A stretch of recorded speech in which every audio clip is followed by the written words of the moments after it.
సిద్ధాంతకర్తలు అని చెప్పటానికి వాళ్ళను భుజన చేసుకొని గ్రామ గ్రామాన తెలంగాణ రాష్ట్రంలో తిరగటానికే చాలా సమయం పట్టింది. వాళ్ళను ఒప్పించడానికే చాలా సమయం పట్టింది.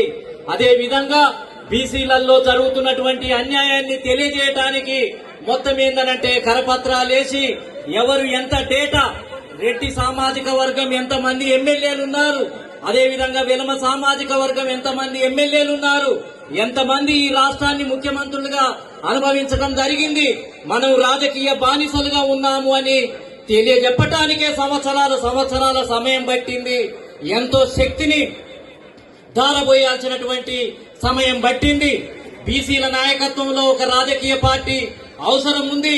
బహుజనులంతా ఐక్యం కావాల్సినటువంటి సమయం ఆసన్నమైంది. ఈ కాంగ్రెస్ పార్టీని నమ్ముకుంటే లాభం లేదు. వాళ్లకు ఎన్నిసార్లు మెమోరాండం ఇచ్చినా, ఎన్నిసార్లు విజ్ఞప్తి చేసినా, బ్రతిమిలాడినా వాళ్ళు ఇవ్వరు.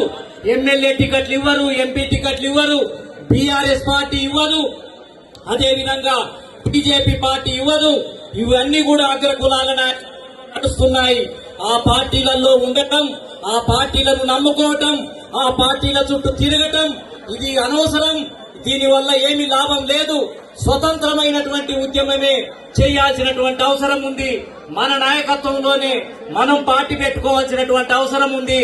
బీసీల నాయకత్వంలో ఈ రాజకీయ పార్టీ ఏర్పడినప్పటికీ ఎస్సీ, ఎస్టీ, అదేవిధంగా ముస్లిం మైనారిటీలు, మహిళలు పెద్ద మొత్తంలో ఈ పార్టీలో భాగస్వాములను చేసి ఎవరి జనాభా ప్రకారం వాళ్లకు వాటా, ఎమ్మెల్యే, ఎంపీ, అదేవిధంగా అన్ని పదవులలో కూడా వాటానిచ్చి ఈ రాష్ట్రంలో ఒక సమానత్వాన్ని, ఈ రాష్ట్రంలో ఒక సమాజాన్ని నిర్మించడం కోసమే ఈ సమయం ఆసన్నమైంది.